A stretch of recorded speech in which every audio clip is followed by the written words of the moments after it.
भाई के दीदी नहा खोले वो ले 10 बज गए कहा थे दोस्तों, अब 11 बजने वाला हो जाए। भारी कम मिले मोर दीदी देखा था एक के झटकल खान के पूरा है कर दे घाम में पसीना फुलाता है। बहुत कड़ा माटी तब देखा दीदी फटाने का है।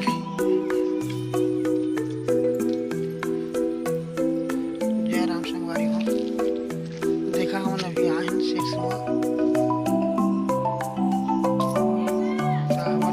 आए हैं अभी हम देखा हमार दीदी है मूंगफली को ही कत्ता का धूप है कम से कम अभी 11 बजे बहुत धूप है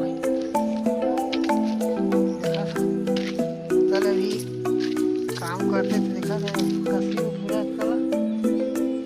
ये जमीन ला कल खोदी से कसी छो देखा है कल अभी ला खोदते थे अभी ना वहाँ के घास उस निकाला था